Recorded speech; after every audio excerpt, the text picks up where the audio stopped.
Tale of the Red Crane, 1. The strange thing, Saku reflected, was that she didn't seem to be aging. She had been traveling through the many realms, searching for her enemies for what felt like thousands of centuries, and yet she didn't feel a day older. There was so much she still didn't understand.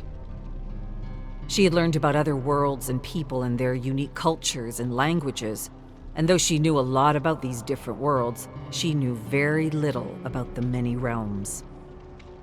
This dark and mysterious place made of nightmares that she had unwittingly entered long ago while chasing down black serpent disciples through a veil of fog. Saku had tracked down and killed 12 of the 21 disciples. 9 remained. But Saku wasn't worried. She would get them sooner or later. Time was somehow on her side. Now Saku followed bars of blue-tinged light along a track through dark tunnels of concrete covered in graffiti. She halted as she saw a bright light approach her. Quickly, she sprang to the side and vaulted up on a ledge, just as a train filled with bodies came charging past her with a rush of air and the stench of rotting flesh. When the train passed, Saku jumped back down on the tracks and continued through the darkness, following the glowing blue bars as the fog began to thicken, and she heard crows cawing somewhere in the distance. She instinctively grabbed the hilt of her katana as dozens of cannibals with gleaming red eyes and rotten teeth suddenly surrounded her. The cannibals closed in on her slowly. Then, with a terrible shriek, they attacked. She evaded several blows with crude weapons and backed away. When they rushed her again, she unsheathed her katana and turned into a tempest of blood. With incredible speed, Saku cut through the horde like weeds. She fought 20 rounds before it was all over. Then she wiped her katana and walked away without looking back, as the sounds of crows feasting on freshly cut flesh echoed through the tunnel. Carefully, Saku followed the tracks and stopped only when she heard a voice calling out for help. It wasn't a voice she recognized, but it was somehow coming from all directions as if it were in her head. Saku turned round and round but didn't see anyone. She heaved a deep breath and figured the world was once again playing tricks on her as it often did. Ignoring the voice, she continued her journey through the subway, and emerging out of the tunnel, she found herself submerged in an ocean of fog as she pushed her way into another realm. Tale of the Red Crane, 2. After many days of wandering through a rocky desert, Saku heard whispers in the breeze, leading her to a forest with thick, giant trees as tall as mountains. Cautiously, she followed the voice, wondering if the world was helping her on her journey to destroy the Black Serpent Society or toying with her. As though the growing fog could read her thoughts, she suddenly saw a serpent head in the distance. Slowly, she approached the towering structure and halted when she realized what it was. An offering to the Black Serpent. Bodies stacked upon bodies, all twisted and warped to resemble a serpent's head. Dripping vines as thick as a leg held the bodies together. A dozen symbols carved into the flesh writhed and crawled with worms and insects. Beneath the offering was a sign inscribed with crimson letters written in a language she didn't understand. She had seen several of these offerings back home, and she knew the creator was not far from the creation. Or, perhaps, was still embedded in the structure. With great care, Saku inspected every inch of the offering. None of the faces seemed to be alive. No nostrils flared, no eyes blinked, no fingers twitched. Then, as she turned away from the offering, she heard a laugh. A deep, sonorous laugh. Instantly, she peered in the darkness and saw a man in a dark robe beckoning her. Fixing her gaze on the Black Serpent disciple, she determined to end his days as a corruptor and slice him into ribbons. The blood in her veins warmed as she closed her eyes and slowed her breathing, preparing to attack. In her mind's eye, Saku saw herself rushing through the trees, leaping and slicing right through his neck. Then her eyes snapped open, and she began a slow gait toward her enemy. Her pace quickened to a deadly sprint. Within moments, she lunged into the air with her gleaming katana. A second later, she landed, staring at the disciple as the head fell with a heavy thud and rolled to a stop by a pile of thick leaves. A geyser of arterial blood sprayed the ancient trees, but the torso didn't stagger, didn't convulse, didn't collapse. Instead, it squatted and searched the ground for its missing head. Realizing this was all a trick being played on her by a cruel world, she cursed her frustration as the severed head began to laugh at her. The apparition stood, holding the laughing head, every cackle adding to her humiliation. With a terrible cry, Saku sliced the false serpent into 1,000 pieces, each piece burning like a bright orange ember as it fell and disintegrated into the stewing fog from which it had been born. After a long silence, Saku continued through the forest toward another realm as massive branches suddenly crashed down all around her, trying to crush her like a bug. Slicing through the falling branches, she rushed through the onslaught, leaping, dodging, somersaulting, and she didn't stop until she was out of the woods.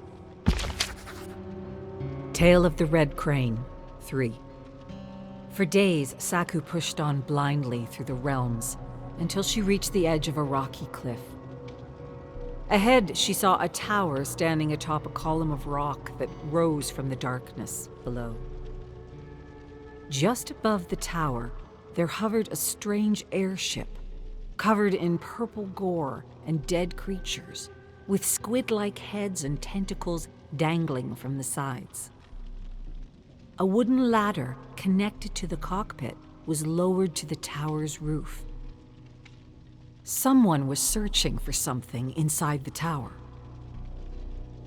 Cautiously, Saku moved along the rocky crest and noticed a wooden bridge extending from the cliff to the tower's entrance. Wanting to inspect the abandoned structure, she carefully inched across the creaking bridge and nearly fell 3 times. But each time she managed to regain her footing until finally she was at the base of the tower. Entering the tower, Saku soon discovered it was full of journals written in Korean and filled with illustrations of strange insects and creatures observed in the realm. She moved from room to room as she ascended the spiral wooden stairs to the roof. In each room, she found stacks of endless journals of a despairing mind. A mind not unlike her own. A mind that longed for companionship and laughter and talks under moonlit skies. Saku had been alone for what seemed like an eternity.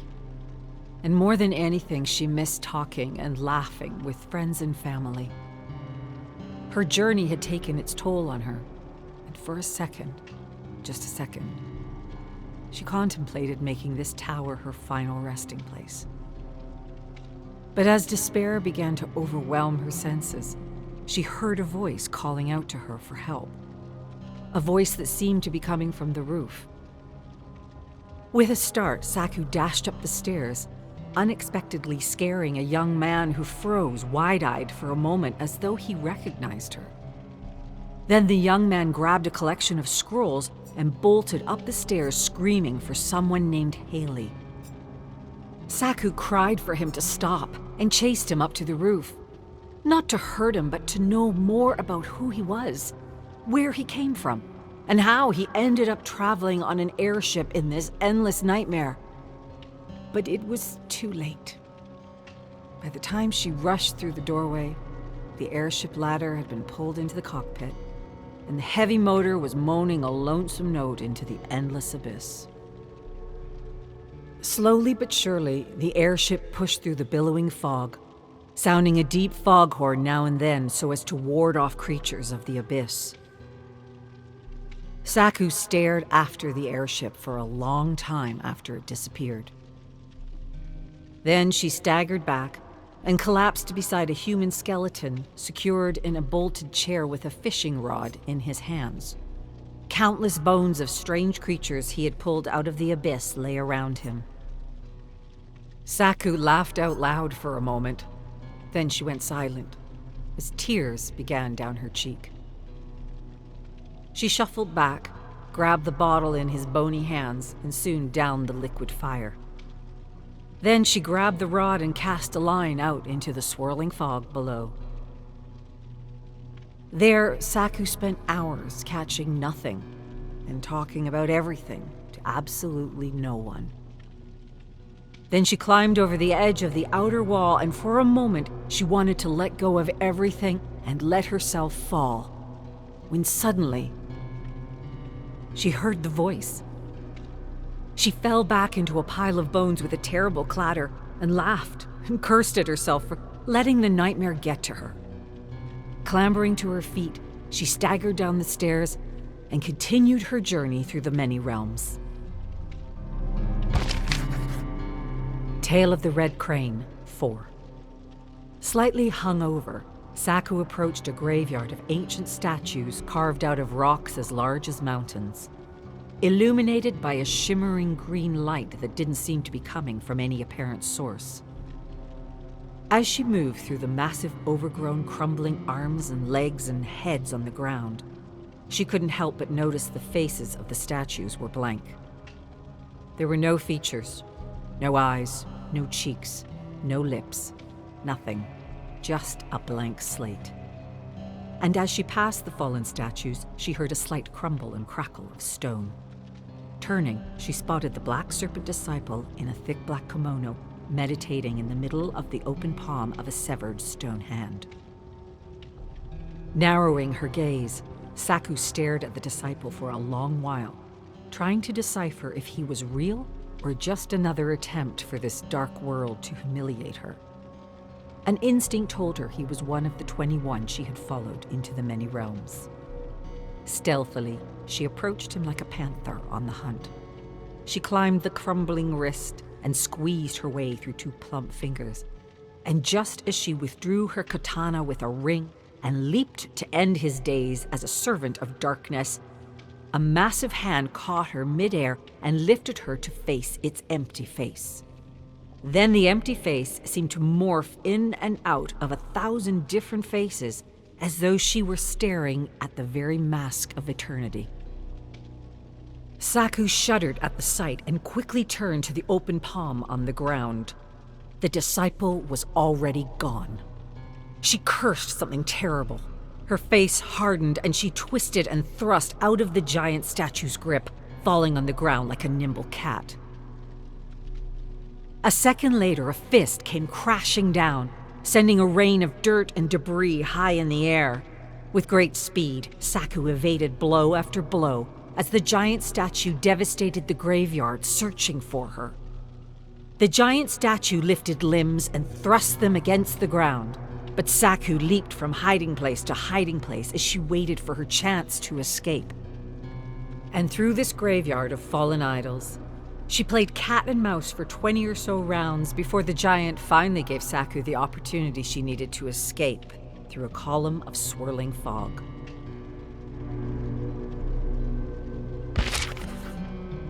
Tale of the Red Crane, 5. A scream rang out from just beyond the woods.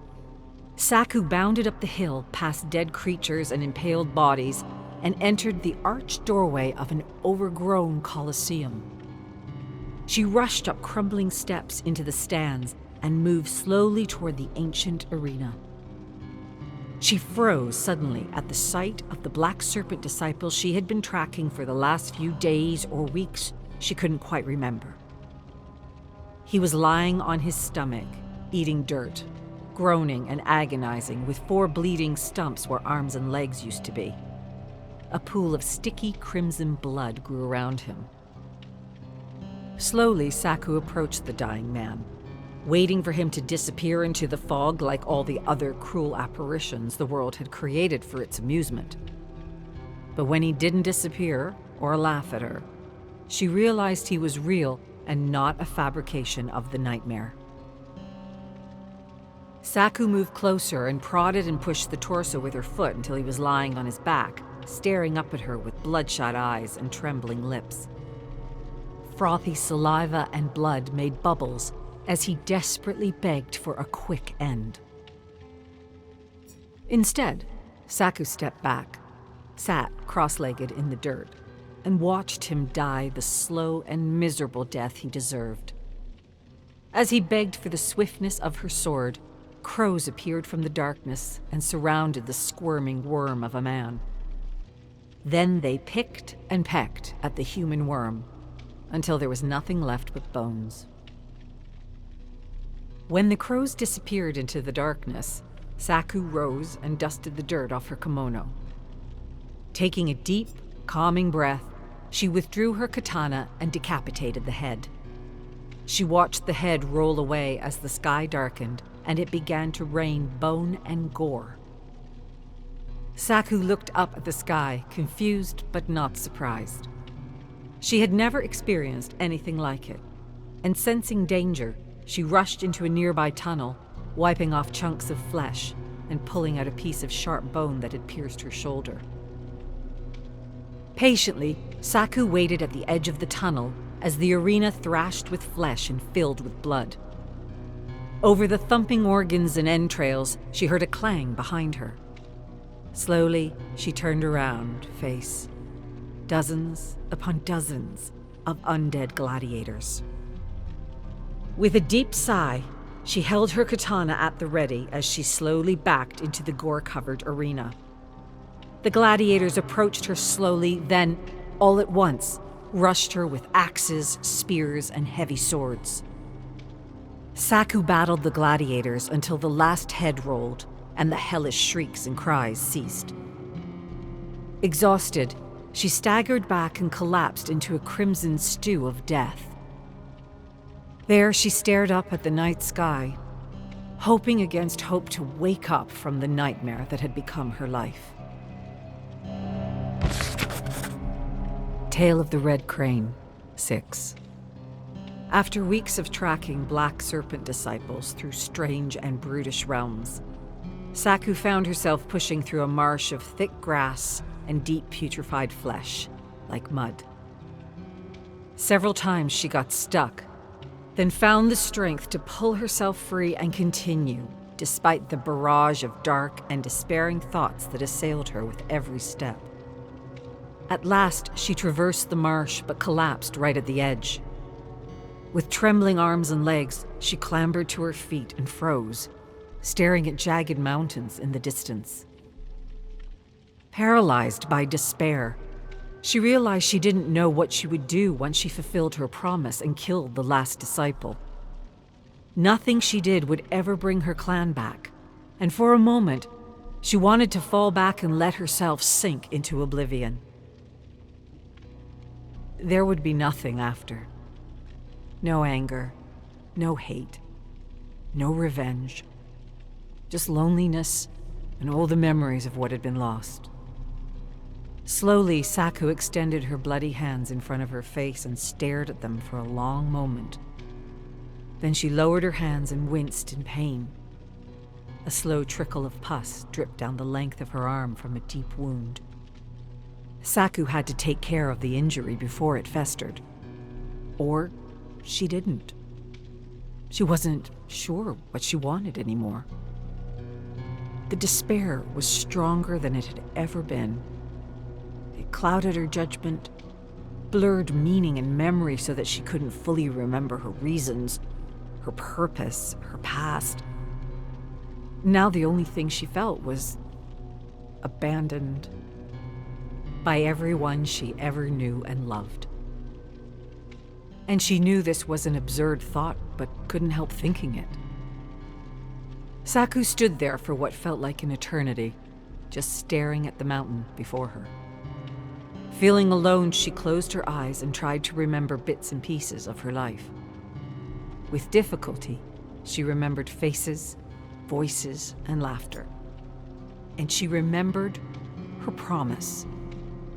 Her promise to bring her clan honor by finishing what they had started. By eliminating the Black Serpent Society once and for all. But first, Saku needed to eliminate her doubt and despair. Crippling thoughts and feelings amplified by the living nightmare. Opening her eyes, she crushed each dark thought like a psychic bug. Then, from a small pouch, she pulled out a piece of cloth and proceeded to dress her wound. As she did, a strained voice called out for help. At first faintly, and then louder and louder. She didn't try to understand any of it. And though she knew the nightmare could be setting her up for a trap, she followed the voice toward the mountains. Tale of the Red Crane, 7. Through the silver light of the moon, Saku followed a trail of twisted, crushed, and half-eaten bodies, searching for the one calling out to her for help. She clambered over piles of armored soldiers from all time periods who had fought a hopeless battle against an enormous creature with dozens of tentacles the size of buildings. The lifeless tentacles still held mangled soldiers and civilians in its death grip, mouths wide open, frozen in terror. It seemed like the creature had attacked hundreds of survivors from other worlds who had perhaps come together to make some kind of home in the nightmare. But it didn't matter what anyone did to feel normal again. Somehow the horror always found a way. Saku had seen it countless times during her travels throughout the many realms. The fragments of communities that had somehow risen from the ashes of destroyed and forgotten worlds, only to be destroyed by some incomprehensible creature from the abyss. It was futile. Taking in the aftermath of the battle, Saku sighed at the carnage all around her. It had taken hundreds of soldiers to kill the creature, and yet she wasn't sure if it was dead. As she scanned the bodies, she noticed the tentacles twitching now and then. But she ignored the erratic movements as involuntary death spasms, as she followed a decomposing tentacle through a wall of fog toward a faint neighing sound. As she followed the tentacle, the neighing grew louder and somehow made words in her head. She kicked over and pushed aside bodies, searching for the source of the pleas, until at last she found a struggling horse in a thick stew of gore trapped underneath a massive tentacle. Cautiously, she squatted beside the struggling horse and watched it for a long moment as its desperate calls formed words in her mind. She didn't try to understand any of it, and she didn't think it could be understood. This world had shown her that everything she thought impossible was possible, and that anything that could be imagined could somehow exist somewhere in the nightmare. Now, Saku told the horse everything was going to be okay and that she would get him out of his predicament as she struggled to lift the tentacle. Her words seemed to reassure him, but just as he neighed to thank her, the massive eye of the creature blinked open. The eye blazed like no eye should ever blaze. And without hesitation, Saku whirled and plunged her katana into its pupil. Blood splattered and instantly filled the white of the eye, and the creature shrieked terribly as it issued its last breath. Withdrawing her katana, Saku returned to the horse, sliced the massive tentacle, and freed him. Then she mounted the grateful horse and rode off into the abyss. The Red Crane, a fury of blood. The gory head Saku tossed into the fire ignited and sent glowing embers thrusting into the night sky. The dancing flames lighted her somber expression as she unraveled a scroll made of human skin and examined the ancient symbols. She couldn't decipher what any of the symbols meant, but as firelight glinted in her eyes, she noticed that several of the symbols began to shiver and squirm and change into other symbols. It was as if the symbols were alive. But Saku knew this to be impossible. and was sure her mind was playing tricks on her. With a start, she tossed the scroll in the growing fire. Then she rose and stood amongst the hacked corpses of her enemy, adding logs of bone and flesh to the hungry, upleaping flames. And there she stood, slowly feeding the fire, hoping against hope that one day she would rid her beloved country of the Black Serpent Society. Saku watched the pyre burn until all that remained was a pile of ashes and the untarnished scroll. She squatted by the smoldering heap and pulled the scroll out of the ashes as she heard the distinct click behind her. "Return what is ours and you will live." Saku turned to face several thugs in serpent armor with pistols at her. Her answer was the gleam of a blade and a fury of blood. Year 7, Day 373, Night. I've been collecting and reading all the stories related to the Red Crane, especially those that relate her journey after she chases the last of the Black Serpent Society into another dimension. A recurring idea in the stories is that this dimension is one of thought and memory. In other words, we can bring about our darkest imaginings just by focusing on them. Seems to me, then, the first battlefield one must negotiate is the battlefield of the mind. Year 7, Day 398, Afternoon. Several survivors happened upon the ruins of an airship. No bodies or signs of life. Reminded me of the story Sam shared with us the other night about the survivors traveling through a nightmarish world using a makeshift airship. I should search the ruins and collect items to see if there are any actual links to the stories. Maybe we should make a collective effort to get it up and running. Didn't seem like such a bad idea.